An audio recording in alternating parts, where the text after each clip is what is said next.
Good morning. This is Dan Rodriguez with Merrick Community Services, broadcasting live from Merrick Community Services. This is our second virtual gathering. We're very happy to have Commissioner Jim McDonough with us this morning. He is well known on the East Side. He's a lifelong East Sider. He'll tell you a little bit more about that. But he's not only our commissioner, he's also our neighbor. He lives a few blocks away from here. And he's become a friend of the organization of me, so we're so glad to have you this morning, Jim. Could you just tell us, for the few people who might be listening or watching who don't know a lot about you, a bit about your background and how you became the county commissioner? Sure. Yeah, thanks. And Dan, it's my pleasure to be here. I grew up on the East Side. My mom grew up on the East Side. My kids are the third generation to graduate from Johnson High School, so our roots go deep on the East Side. Married my high school sweetheart. We raised our family 6 blocks from my mom and 6 blocks from my wife's mom, and the kids got their. So the East Side is a big part of our lives. We love the East Side in the community and the diversity and the vibrancy of our community and the transitions that we've seen just in my lifetime. But it's always been a community for immigrants that come here and start. And there was a time when it was immigrants from Europe, Sweden and Poland and Ireland, and now it's more Somali and Mexican and Hmong and Cambodian and Korean. But the hopes and dreams are the same, and the opportunities that we provide on the East Side for families to get started in our community, I couldn't be prouder of it. Ran for office 20 years ago. Time goes by so fast. I was fortunate that the residents of District 6, Ramsey County District 6, supported me 20 years ago, and they've continued to support me, and it's just been an honor to serve and represent the East Side of St. Paul and the Ramsey County Board of Commissioners. Well, thank you, Jim. I've heard you give an introduction many times, or people introduce you. There's one thing that I'm always amazed about your background, and that is your work in the trades. And I remember one conversation, we talking about you actually working in the IDS building. Sure. It might be interesting for people to know why you were involved with the IDS building and what you were doing there. You have a special skill that not everybody has. Well, it's interesting. I graduated from Johnson High School in 1973. You're a governor. Yep. And like a lot of Johnson grads back then, I went to work for Whirlpool. Whirlpool was one of the major employers on the East Side, as was 3M and Hams. Between them, there was 6,000 jobs that supported East Siders for the most part. And I went right to work 2 weeks after high school. I was working at Whirlpool. But then after about a year, I had an opportunity to start an apprenticeship as a glazer. Glazers in the construction trade. We do glass. First time I heard that, I didn't know what a glazier was. Yeah, so I grabbed that. I seized that opportunity, and working in the glass industry as a glazer means you fix broken windows on buildings. And I worked for a company, a long time St. Paul company that no longer is around, Larry's Glass on University. And they had a lot of the maintenance contracts, and so I was on the side of most buildings in downtown St. Paul and downtown Minneapolis, but the IDS, of course, at that time was our tallest, so that was always a little badge of honor to say. Not everybody gets to say they were on the outside of that, but the building trades, in particular the glass industry, treated my family and me well, and raised 4 kids and put a roof over my head and food on the table. And I'm pretty proud to be a building trades member. Well, thank you, Jim. We'll talk a bit more about the importance of trades, especially in this economy right now. And I know you'll be able to provide an update on what Ramsey County is doing to support us in that regard. But before we continue our conversation, I did want us just to pause and acknowledge what's occurred in Minneapolis the last couple of days, and I wanted to provide you an opportunity to share your thoughts and reflections. Yeah, thank you, and thanks for doing that. I seen the video, and I was heartbroken. I was angry. All the emotions that our community is facing, I shared. And to watch that video, tough. You see an individual or a number of individuals that we count on to protect and serve, and they failed our community at that point in time, and they failed not only that individual, but they failed our community. They need to be held accountable. This community needs to come together. It's good to see police chiefs and sheriffs and elected leadership and leaders in the community acknowledging and standing with George Floyd. But we need to see rank and file members within the police community to start to speak out too, to hold themselves accountable. I talked about being in the building trades, and it's a trade and it's a craft, and we supported each other in the building trades, but we also held each other accountable to ensure that we were providing quality work, that it withstood the test of time, that we were building buildings that we could be proud of, and we held each other accountable. And my ask is, if you're a rank and file police officer working public safety, we need your voice here too, not just the leaders in the community, but we need your voice to share your thoughts, to stand with George Floyd, his family, and our community in this time of sorrow, but then also to help make change in our community to eliminate hatred and the racism that drives a lot of the damage that's occurred here. And we've got a ways to go. I've got confidence in our community. I love our community. But these are times when we're tested, and we need to stand tall, we need to stand out, we need to speak out. Thank you, Jim. I really appreciate that. I know how sincere your comments are. From Merrick's perspective, we, as you know, serve vulnerable people. Some of the most vulnerable people in the Twin Cities, in the state. And we know all too often they feel that they're not as valued as others.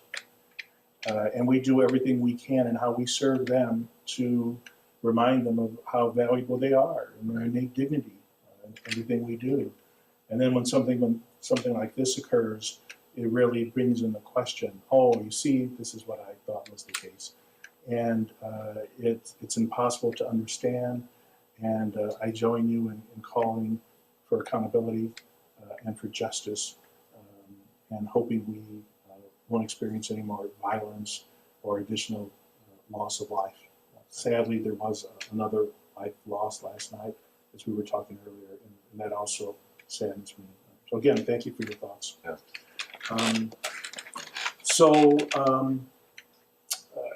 Have you heard that we're having a pandemic, Jim? Oh yes, absolutely.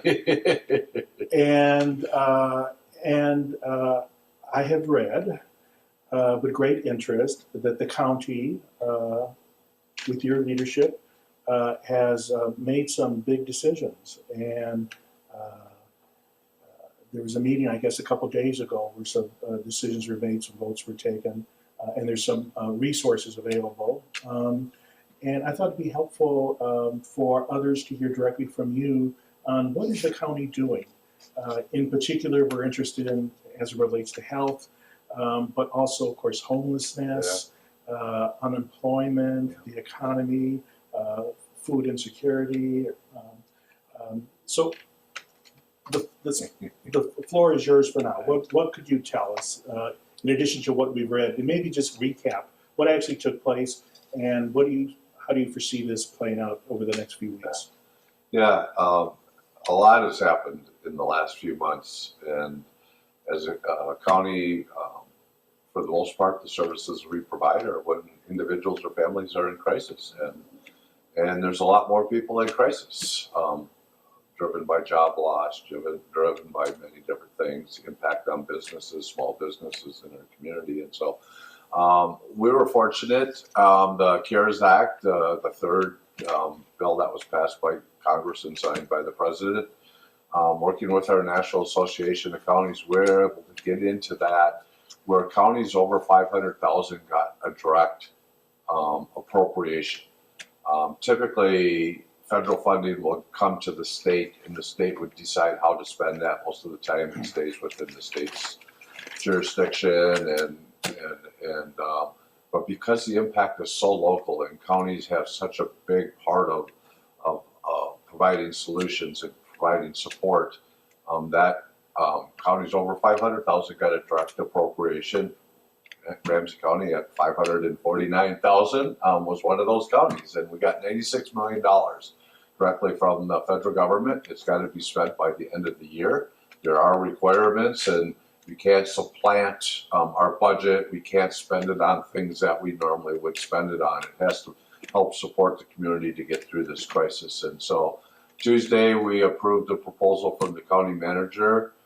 56 million of that are going to be spent in 3 areas: emergency assistance grants, which typically help individuals and families with rent payments, maybe a mortgage payment if they're in danger of going into foreclosure.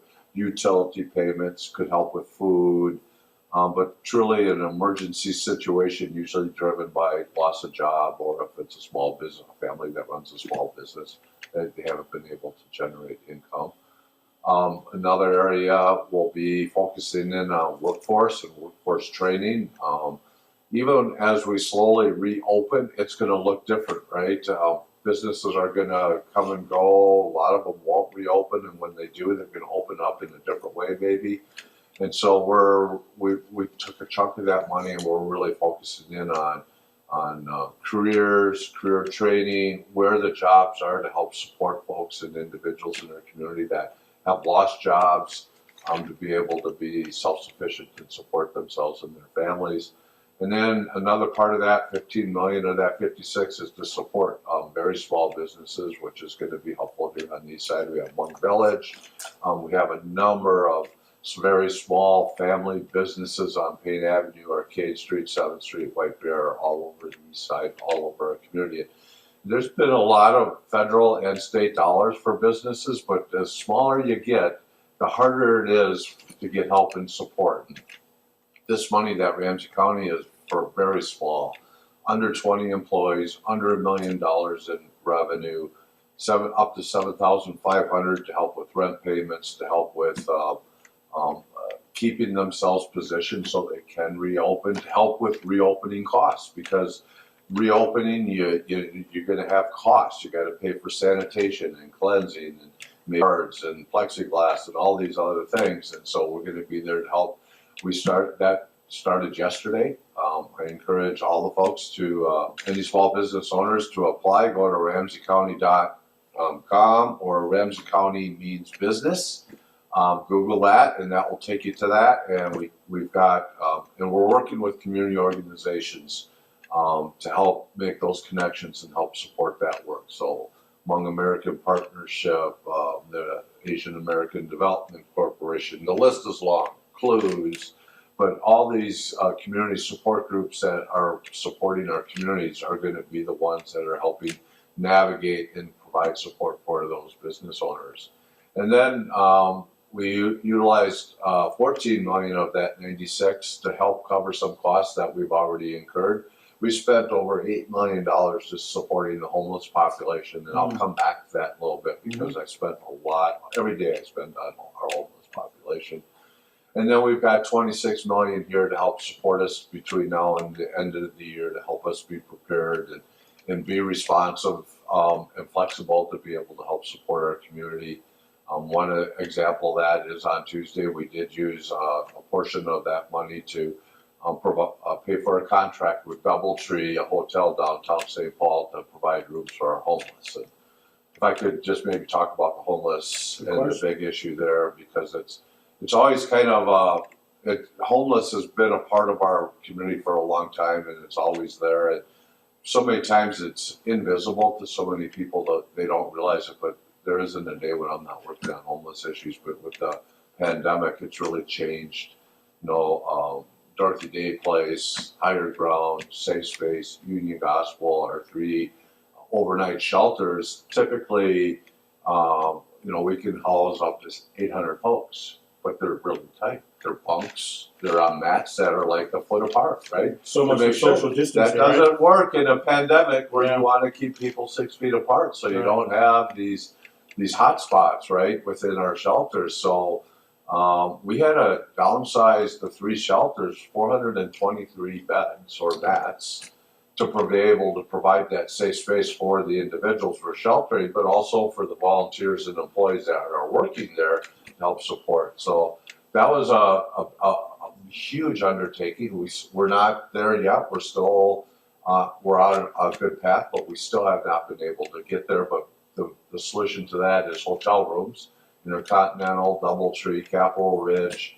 We're actually contracting with those hotels, which is a win-win because they're not renting out their rooms. And when we contract with them, we're doing a food contract, so they help provide food for the individuals that we're sheltering in there. And so we were able to provide that social distancing, and we're able to provide a safe, quality spot to help shelter. Our unaccompanied youth has been another issue where we've really had a struggle at focusing on, because typically that population, and when we say unaccompanied youth, we're talking 25 and under, they couch hop a lot. So they're not always on the street, but they'll go from friends or relatives and they couch hop a lot. Well, in the pandemic, they were losing that opportunity because they weren't necessarily welcomed into families because of social distancing and people trying to protect their own families from exposure. So we used that same solution. Hotels, we contracted for up to 60 rooms for our unaccompanied youth, again providing, and there a lot of the food support has been coming from the community, and volunteers have been providing support for our youth.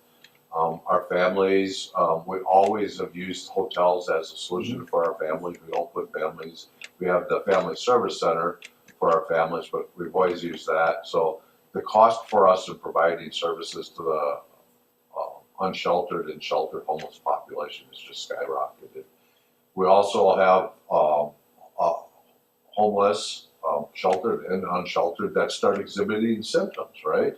And so we need to get them out of these situations. So we opened up the old Merrick Hall, was a Catholic Charities facility that we're staffing through Minnesota Community Cares to provide the medical respite there. It's an actual medical facility. So anybody in our homeless population gets referred there from our 3 shelters, and or street workers, outreach workers. There's protocols, but it's a referral, so we could get these folks so they're not infecting or potentially affecting other folks. If they are testing positive, get them tested. If they are testing positive, get them, into hospitals if need be, or provide that quarantine situation. We have a backup and an overflow at Boys Totem Town if it starts to accelerate, where we could accommodate up to 200 individuals who are testing positive or showing symptoms. So a lot going on, a lot more to go in that homeless area, but some of this funding will help support that too. Well, thank you, Jim. There's been some predictions for some time, despite what some people at the federal level say, that a pandemic was possible. How do you think the county has responded, and what have you learned that you didn't know before, and how is the county adapting how it used to do things to how it has to do things now, maybe for the foreseeable future? Yeah, and actually I sit on a blue ribbon commission. We meet twice a week, statewide, run through our state association of counties to really take a look at how do we, we're learning a lot, but in some areas because of the pandemic, because of the crisis, we've been able to be much more flexible and nimble. Turf control kind of goes out the window, status quo protection kind of goes out the window, all these big barriers to change, right? And so we're finding some of the things that how we've adjusted in providing services are actually more effective or more efficient or both. And how do we not lose that, right? And I give our county manager, Ryan O'Connor, and Ramsey County a lot of credit from the very beginning as we developed our plan on how to operate 4,000 employees, continue to provide services. Our goal was always never to shut down, not to eliminate anything we do. Find ways to do it in a different way, find ways to do it in a safe way, but find ways to support our community and be there for our community. And so from day one, everything we do and had done in the county, we've adjusted. Almost all of our employees are working from home. A lot of them had to be reallocated. Our parks, for the most part, were shut down. Our ice arenas, our park systems. So a lot of our park workers have been reallocated, and they're providing support in the homeless area. They're providing staff at these hotels. and our employees have stepped up. Our libraries developed a whole system of how people can check out a book online, curbside, pick it up and get it there and still get the support they need. And with the at-home learning for their children, we're finding that that's very popular and it's worked well. And a lot of the library systems that actually shut down have taken our model so that they can continue to provide support. So even the county board, we haven't met for 2 months in chambers. We meet by Zoom and we do our official business by Zoom. And we will go back to meeting in person. We need to do that, but we're learning that you can do a lot with these Zoom and WebEx and go-to meetings that can help you be more efficient. So we're learning a lot. We're being flexible. Every day we adjust. But the one thing, the message that I want to get to everybody who's watching here is Ramsey County is open for business. We are here for you, and we will continue to make sure that we provide the services and support that you need. Thank you. So much of what Merrick does, I tell people sometimes, is to provide both help and hope to people who are looking for both. And it's to help people help themselves and to give them the hope they need to realize their own aspirations. As you think about where we find ourselves right now, Jim, with this pandemic, what words of encouragement do you have? What gives you hope? Why should people have hope? Oh, I mean, I truly believe in our humanity and as individuals coming together to support a community. I talked about our homeless youth population and the support that they've been getting for meals. Food security is a big issue, and I mean, we could talk an hour just on the work that we've been doing in partnership with the state and school districts and stuff on food security. But we have families and individuals in the community that are, cooking in their kitchens, and then they're bringing all the food together and they're bringing it down to the Holiday Inn to feed our homeless youth, right? And they're stepping up, and everywhere you look, people are adjusting and they're doing it with joy and they're doing it with love, and that's where my hope comes from, is the love and the resiliency and the caring that I see in our community. Not just on the east side, not just in St. Paul, but in Ramsey County, our state, and our country. We're caring for each other. And we get tested. George Floyd is testing us, right? We've seen individuals. These are individual acts that will test our community, but we're resilient. We'll withstand that. We'll get better. We'll grow because of the pandemic. We'll be better at serving our community. We'll be better at those relationships and those connections, even though I can't hug nobody. I'm a hugger. I hug my wife, and that's about it. She gets lots of hugs, I mean, I miss that personal connection, but in some ways, our connections are different, right? And we've learned how to, as humans, we need those connections, and we've learned how to connect with individuals in different ways. And so now we've got more tools in the toolbox to support each other and to be there for our community. So I'm an optimist. I'm an eternal optimist. And yeah, we're going through some tough times here, whether it's a pandemic, whether it's being tested in the community on racism and how we treat our people. But I'm as hopeful as anybody that love and caring and strength will always win. Those are inspirational words. Thank you. As you look into your crystal ball, Jim, usually mine's pretty murky, but as you look into your crystal ball, how do you foresee the economy reopening? Yeah. How do you see particularly those individuals, which we talked briefly about, who've lost their jobs, businesses that are closing? What do you see, and what role do you see the county and other governmental units playing in that? Yeah. Oh boy, that's a great question. I don't have all the answers. We're learning every day on how to, I think the key to that is what's the county's role? How do we support that, right? As individuals, we can make decisions on how we do that right now, because I can, my wife and I, we order out at least 3 times a week to help support small business restaurants, right? Mhm. The ones that are doing takeout and curbside, we're deliberate about that. It's Yeah. great. We don't necessarily need to do that, but we're doing that intentionally to help support those businesses. So that's, as an individual, as a family, we're doing that. As a county, early on, we advocated and went to the governor and asked him to, put a hold on evictions, right? Just because of this situation. And so that was I think his third order. But counties went together to the governor, and the governor was very receptive, to stop evictions during this pandemic. I'm worried about what's going to happen. We talk about reopening. At some point, that order is going to go away. What's going to happen, and how are we going to support people that still are not in a position to maybe pay their full rent or their rent at all? Oh, yeah. Or even their house payment and mortgage payment, and how do we support the community that way so we don't increase our homeless population?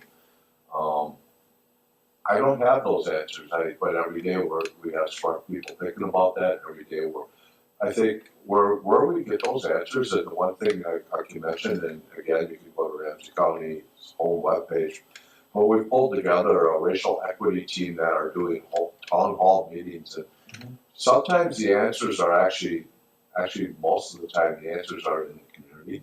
We have to listen to the community about how best to serve them. It's easy for us to say we're going to do this for you, or we're going to do this to you, rather than we're going to do this with you. Yeah. And how can we best help you?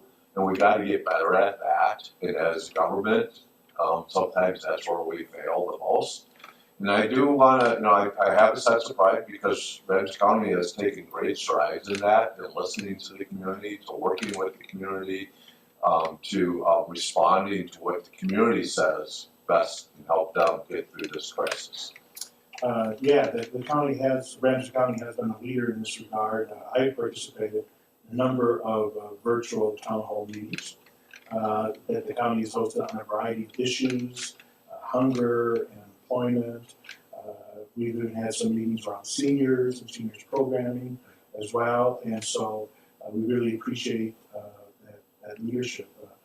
From Merrick's perspective, we are still operating. We were talking earlier that particularly services that are deemed essential, and in general, we were deemed essential by the state because we provide social services to vulnerable individuals, Right. including those that are hunger insecure, hungry, and for seniors. And so our Meals on Wheels program, people start to eat. Yeah.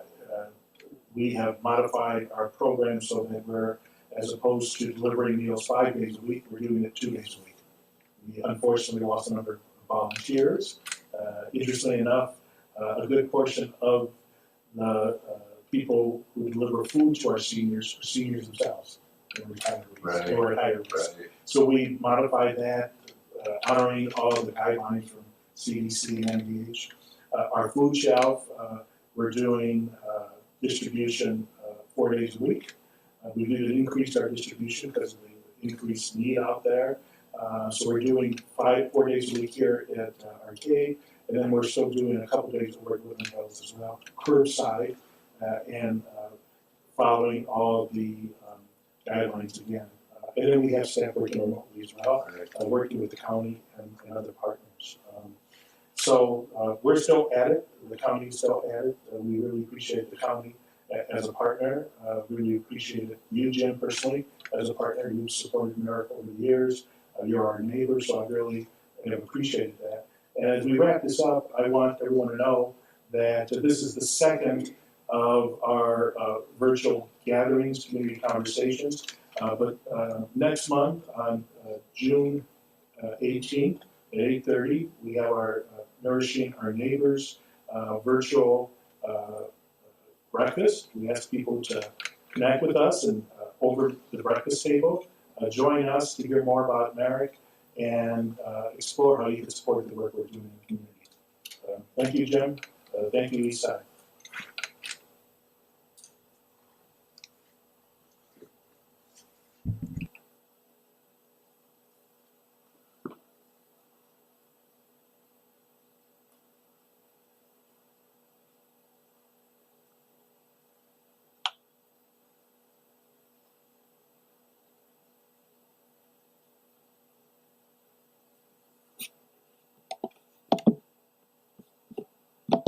Good.